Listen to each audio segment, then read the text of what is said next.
Thank you, Chairman, and thank you all for being here. And look, I think you're all very serious security professionals, intelligence professionals, and I think that most of this report certainly reflects that. But there is a glaring exception to that, and specifically in the section on climate change and environmental degradation. Now, don't get me wrong, I think this is indeed an issue, but I addressed this issue on a very different committee, not here, and for very good reason. So I have a simple question. What creates greater geopolitical instability? Is it the occasional severe weather event, or is it energy insecurity? In other words, the inability of nations to secure reliable and affordable sources of energy. Which one creates more global chaos and therefore represents a national security threat to the United States? Is it one or the other or both? I suppose I'll direct that question, I'm sorry, but to you, Director Haynes, because you mentioned it earlier. No, thank you, sir. One or the other or both, because I have a lot to say on this. I don't have a way of quantifying it for you, so I'm happy to try to take that for the record if that's useful. Okay. Let's assume you try to say both or one or the other, but the report only says one. The report only says one. But if it was both, then why wouldn't energy scarcity be mentioned as a global threat? Why isn't radical environmentalism mentioned as a global threat? The last few years have some pretty glaring examples, and I'm going to point them out in my limited time here. In Sri Lanka, radical environmentalist policies led to the collapse of farming outputs and the collapse of a government. The same thing is currently happening in the Netherlands, where their entire farming industry is under threat. In Pakistan, your report mentions some flooding, but says nothing of the hundreds of millions of people without power because of energy scarcity due to foolish green energy policies by the Europeans that have made natural gas so unaffordable in countries like Pakistan. European energy prices have gone through the roof, and they now desperately import coal and wood to burn because they engaged in misguided green energy policies for years. The WHO estimates that 3 million deaths result per year from lack of clean cooking fuels, meaning they're burning wood or dung instead of fossil fuels like propane and natural gas. These things are truly destabilizing to global security, but there isn't a section in this report about it. The report does say that it's weather events that are a national security threat and that tensions will rise as developing nations request reparations from developed nations. Of course, the assumption is that all weather events are due to climate change. That's not science, by the way. It's an assumption, and I wouldn't expect assumptions from senior intelligence professionals. It's worth examining the actual science. Has anybody read the UN Intergovernmental Panel on Climate Change report, all 4,000 pages? Really? Okay. But let's assume you have. It's got some good data in it, actually. I like that report, and it would help this report be more objective. For instance, it actually makes science-based predictions about what the true economic cost of climate change will be over the next 100 years. It says the cost of climate change by the year 2100 will be a 4.5% reduction in global GDP from what it otherwise would be, not from what it is now, from what it otherwise would be. So if we go on our trend of growth, we'd grow global GDP by 450%. The cost of climate change make that maybe 434%. That is not a national security threat, and I'm sure you all agree with that. The report also states that insured losses due to catastrophes and climate change have increased 250% in the past 30 years. That is a fact taken way out of context. It's misleading. And again, I wouldn't expect it from intelligence professionals because the obvious explanation is that there's more homes and more infrastructure built on coastal areas. The truth is, the facts are that the deaths from natural disasters have decreased 90% over the last 100 years. The truth is that the trend in accumulated cyclonic energy, a metric that captures frequency, duration, and intensity of global hurricane activity, shows no increasing in trends. In 2021, we had the fewest hurricanes since satellite tracking began 40 years ago. NOAA modeling shows that hurricanes making landfall will decrease 25% as the climate changes. The UN report, the science, that never says red alert, never says crisis, never says any of the stuff commonly used by climate alarmists. I'm running out of time, so I just want to summarize if the chairman will let me. When we say this kind of stuff and we detract from the very important topics that you all have been talking about this entire time, we detract from that.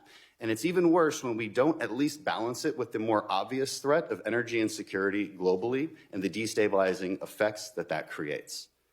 That's my problem with this report, and I hope we fix it next time, and I yield back. Thank you. Mr. Hill.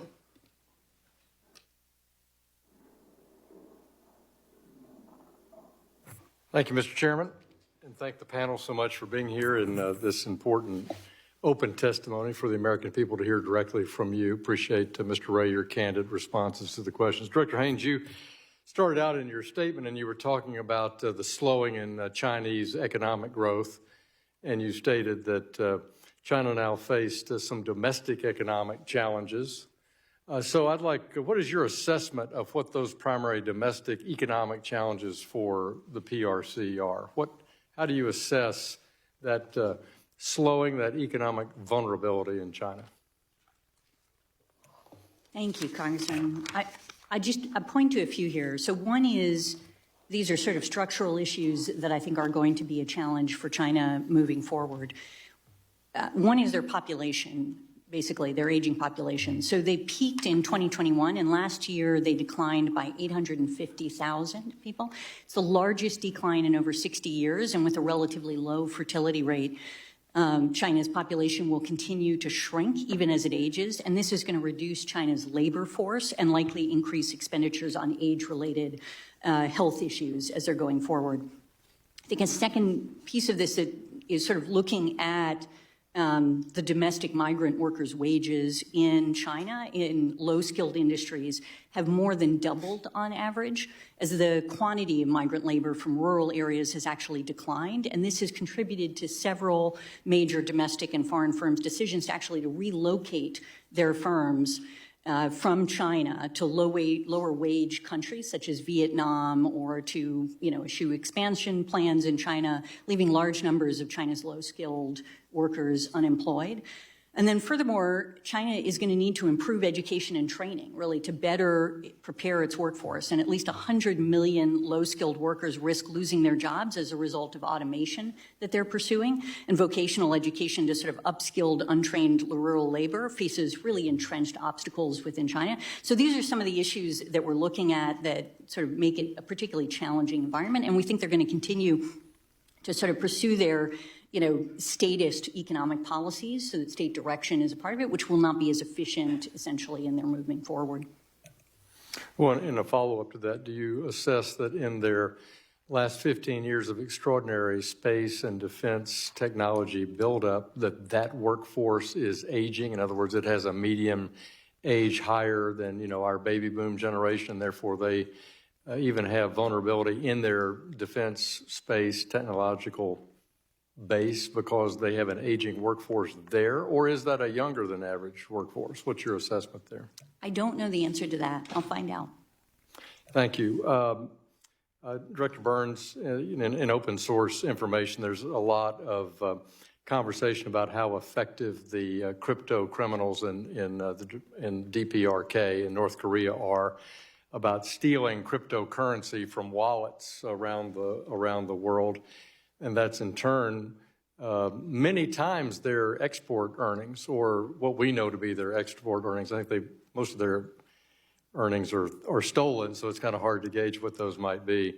What is the United States doing to interdict and block and stop the illicit flows to North Korea through that mechanism? Well, I appreciate very much the question, and maybe we can go into this in a little more detail in the closed session. But as we discussed when you came out to headquarters, this is a significant priority for us right now, and I know it's shared across the intelligence community because the North Korean regime does look at just what you described as a way of sustaining itself, of, acquiring revenue as well. So there are a number of things that we can do working with some of our allies to counter that, but I'd prefer to talk about Thank you. I yield back, Mr. Chairman. The list is currently Garcia, Walsh, Scott. Mr. Garcia. Thank you, Mr. Chairman. I want to thank the witnesses. This has actually been a very enlightening and frankly clarifying couple of hours for me, but I think in the most disappointing way. I've been personally baffled over the last 2 years about our southern border policies coming out of this administration, where in the last year we had 30 times the number of people die as a result of fentanyl poisonings than folks died during the 9/11 event. Today, more people in our country will die of fentanyl poisoning than Americans died overseas in one day of World War II operations. And what's enlightening to me is that we didn't spend almost any time on this topic today, except for the questions that have been posed to you. I read the 39 pages of the ATA, the 15 minutes of your testimony, Director Haynes, and really no mention of these things. You talk about misperceptions of U.S. policies. when we are actually being actively invaded on our southern border right now as a result of this administration's policy. So what's clarifying to me is the fact that we're sitting here with 5 people with billets such as Director of National Intelligence, Director of Central Intelligence, Director of National Security Agent, Director of Defense Intelligence Agency, and the FBI, and you guys aren't messaging this as the #1 threat. I look at your table of contents within the threat, the annual threat assessment. You got China, Russia, Iran, North Korea, climate change, health security, developments in technology, transnational organizations, global terrorism, and the like. And I agree with these topics, and I want to put a boot on the throat of Russia, China, North Korea, and Iran just as much as anyone else. But this it's a shame that the fact that these poisonings right now that you characterize as overdoses and the migration challenges, as you say, Director Haynes, which are not migration challenges, this is an active invasion of our southern border, are being characterized by this body. It's indicative to me that you are not briefing the President of the United States on these issues correctly and that you're not putting the proper emphasis on the fact that we are being invaded and Americans are dying at a higher rate than Americans died during World War II on a daily basis as a result of these policies. That's why these policies haven't changed. Very clarifying to me today based on your testimony as well as the ATA. On a separate subject, Director Haynes, I want to ask you, well, first of all, I want to ask you what you mean by misperception of U.S. policies when it comes to our southern border, and I'll let you address that as quickly as you can, please. Thank you, Congressman. I apologize if I gave you a misimpression that we do not believe that counter-narcotics is a critical aspect of our work and that it is a priority for the intelligence community. Not to interrupt, it's not counter-narcotics. It's security of our homeland, defense of our southern border. That is not the priority. You didn't give me the perception, you've given the American people that perception, and your annual threat assessment reflects that. And frankly, we'll look at your budgets. I'm an appropriator within for the Justice Department. I'll look at your budgets to see if it reflects that priority here shortly. But sorry, go ahead and continue. No, I just want you to know that that is a priority from our perspective. I think from on the border, we actually, obviously support and facilitate the United States government terrorism watch listing process. We have parts of our, even in ODNI, NCTC, the National Counterterrorism Center, serves as the USG's central and shared knowledge, basically on known and suspected terrorists, and we maintain TIDE, and we do a lot of work to try to ensure that all of the intelligence we have is provided to our border agents and to the Department of Homeland Security for the work. I can reclaim the last 10 seconds. It's a priority. I would submit that it needs to be your #1 priority. And as a mission right now, we are failing. This is a war that we are currently losing, and at the rate of 100,000 American lives every year. So I'll defer my technical questions for the classified setting, but thank you, guys. Mr. Waltz. Thank you, Mr. Chairman. Just to build on Mr. Garcia's questions, Director Wray, if ISIS or Al-Qaeda poison through chemical warfare 70 to 80,000 Americans, will we approach that as a law enforcement problem or a military national security problem? I think we would approach it as all of the above. You would use, certainly we would use military assets, whether it's cyber, space, what have you. You have the authorization through the authorization use of military force to do so, correct? That's my understanding. You would also have the authorization to use military resources against the Sinaloa and Jalisco cartels if you have that authorization use of military force, correct? I believe so, although now you're getting a little bit out of my area of expertise. But Would you welcome additional, for example, offensive cyber from Cybercom? Would you welcome those additional resources? We know how to deconstruct cartels, terrorist organizations. We did it in the 90s in Colombia without a single American combat troop on the ground. And we can do it again now. Would you welcome those additional resources? well, you'll never find an FBI director that won't welcome more Fair tools enough. in the fight. All right, just switching, that's good to hear. Just switching tacks.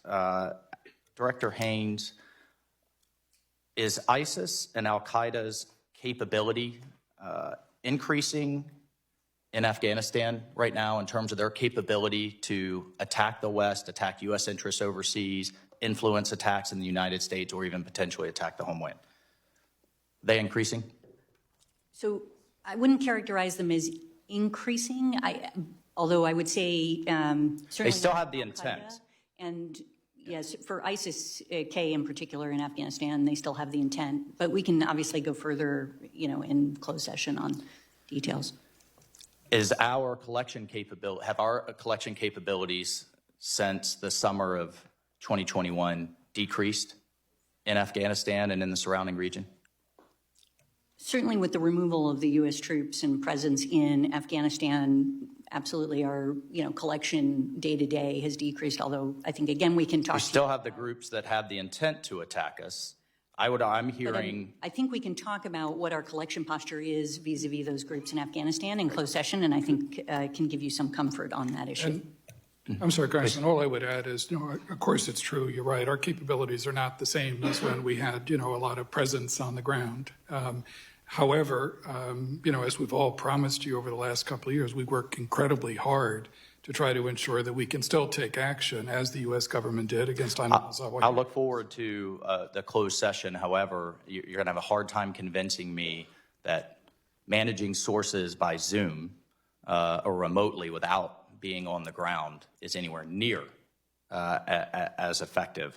General Barrier, would the Chinese Communist Party, would Beijing take note if we had an air base a couple hundred miles from their western border? Yes, I believe they would. 12,000-foot runway that we could potentially stage strategic assets a few hundred miles from their massive nuclear buildup? Yes, I believe they would. Do you think, I know this is a bit speculative, do you think if the Chinese had a 12,000-foot runway a few hundred miles from the U.S. border, they would give it up for free? No. They would protect that asset, right? But we gave up Bagram Air Base. We no longer have access to that air base. Is that correct? That is correct. And the British government's now in negotiations to we could potentially lose asset to Diego Garcia. Would that be significant? That would be significant. Finally, Director Wray, can you, you rightly sounded the alarm bell of opening a counterintelligence investigation every 12 hours with the director of MI5. The National Science Foundation's had 1,000% increase in referrals for grant theft, fraud theft, research theft. Yet, can you just answer me, I'm out of time, for the record on shutting down the China initiative or rebranding it, renaming it, and at least from many people's perspective, diminishing it in priority? Just get that from the record. Well, I can't speak to the Justice Department's initiative itself. All I can tell you is that at the FBI, we're not taking our foot off the gas one iota on the threat posed by the Chinese Communist Party, including in the. But if we're not prosecuting with the same fervor, then that's an issue. Well, I think we're going to try to use every tool in the toolbox that we have. That'll include criminal prosecutions when we can do that. That'll include other things when we can do that. Thank you, Mr. Chairman. Mr. Scott. Thank you, Mr. Chairman. Director Wray, I'm from Georgia. You've been there the last several years. 20 years ago, if you looked at the list of groups that the SPLC would have said were hate groups, those groups would have been proud to have been named by them, and I think most Americans would have agreed with the list that they put out. Today, they put out lists with names like the American Family Association and the Alliance Defending Freedom, and yet one of their attorneys was just recently charged in Atlanta with domestic terrorism. It bothers me to see them cited as a source from your agency on who is and is not considered a domestic terrorist. Can you speak to the relationship between the FBI and the influence that the SPLC has? Is it just a list that you look at from time to time, or is there coordination? Well, first off, just to be clear, I've considered Georgia my home since I first got married, back in 1989. So we have that in common. Second, as to the product that you're referring to, the intelligence product, when I first saw it, and I said this yesterday, I was aghast. It was a single piece of an intelligence product by one field office. It did not meet our standards, and I had it immediately removed and withdrawn, and we've taken steps to make sure it doesn't happen again. And one of the reasons I say that, one of the ways in which I say that is the sourcing. To your question, the sourcing didn't meet our standards. Thank you. You represent an agency that for years I held in the highest regard. I will tell you, I lost a lot of respect for the Justice Department and the FBI with what happened in a certain case in Valdosta, where there was absolute evidence that a man and 2 kids had absolutely nothing to do with the death of another individual. That man happened to be an FBI agent. And while he and his family were all cleared by state, local, and the FBI said nothing happened here, there was indisputable evidence. The U.S. Attorney's Office in Washington, D.C. carried out a civil rights investigation for over 2.5 years. And while that family was getting death threats repeatedly because of that investigation continuing to stay open, the U.S. Attorney's Office refused to release the absolute evidence of where all 3 individuals were.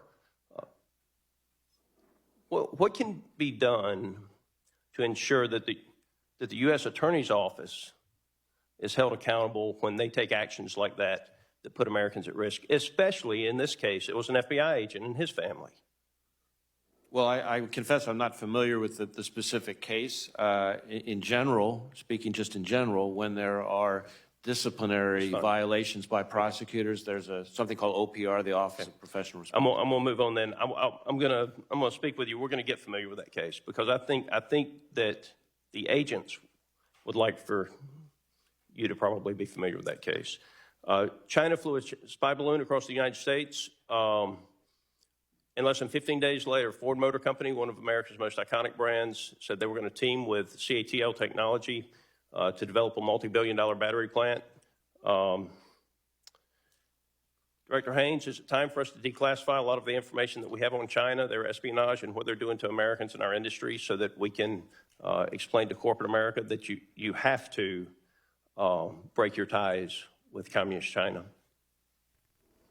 Thank you, sir. We do actually and have been continuing to try to declassify as much information as we can on these issues so as to ensure that corporate America has everything that they need to protect themselves.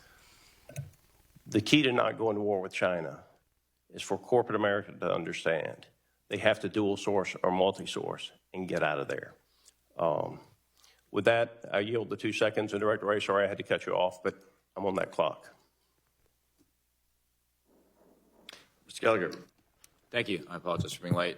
Director Wray, yesterday you expressed concern about the CCP's ability through its ownership of ByteDance to control narratives, software, data on TikTok. So long as ByteDance or another Chinese entity owns or maintains control of TikTok or its algorithm, would you maintain those concerns? Yes, it's the ownership of the CCP that fundamentally cuts across all those concerns. And specifically ownership of the algorithm and control of the algorithm. Well, it's control of the algorithm, it's access to the data, and it's the software's, it's control of the software, which allows access to the devices. So you've got a data collection issue, which could be used to conduct all kinds of data operations and traditional espionage.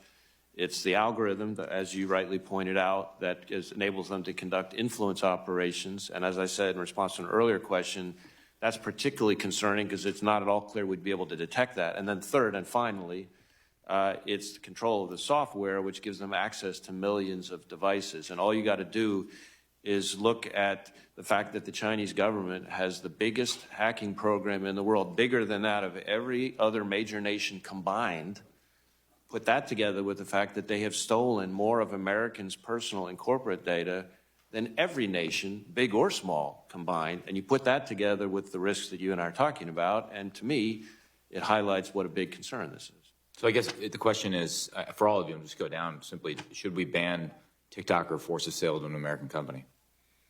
Well, I've expressed my concerns. I'm not sure how else the problem could be solved, but I've expressed my concerns, which are the ownership of the CCP. Is that a yes?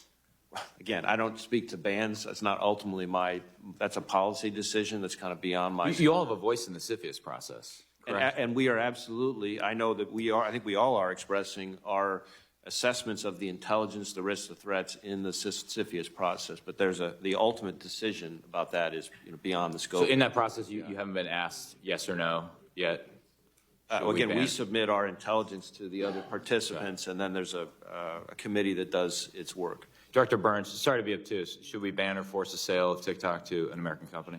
Well, all I'd say, Congressman, I absolutely share the concerns that Director Wray has mentioned, but, we're not in the business of, making policy calls on bans or no bans. But I absolutely share the concerns, and we're not shy about expressing those concerns. So in the CFIUS process, you don't get asked for a recommendation one way or the other? Well, speaking for the FBI, we're asked to submit our intelligence assessment, but we're not asked for, at least it's been my experience, we're not asked for like a recommendation about what the ultimate decision should be. Director Haynes, same question. Yeah, no, we do not provide a recommendation. Essentially, as Director Ray is indicating, what happens is our office pulls together the intelligence from the intelligence community that's relevant to any particular CFIUS transaction, and we provide that into the process, essentially as, grounds for policy discussion. Do you share Director Ray's concerns? I do share the concerns. I share the concerns of foreign entity-owned social media platforms, other things that can, be misused effectively. And we have a national OPSEC program, is what we call it. The National Counterintelligence and Security Center runs this, and they have issued guidance essentially on these types of, the use of these kinds of, applications and platforms. General Nakasone, do you share Director Ray's concerns? Are you willing to answer the question whether we should ban it? Certainly, one third of Americans get their news from TikTok every single day. 1/6 of American youth say they're constantly on TikTok. That's a loaded gun, Congressman. And as you know, we are executing for us the work to ensure that TikTok is not on government applications and IT. I'm touching out of time, but go for it. I would just say we support the CFIUS process, and as we brief decision makers on policymakers with the intelligence we have, our analysts are in active and open dialogue. If their opinions are asked, they will give those opinions. I agree with everything that's been said here, and I have a deputy director who has 3 teenagers. If TikTok goes, she may not be able to go home. Thank you.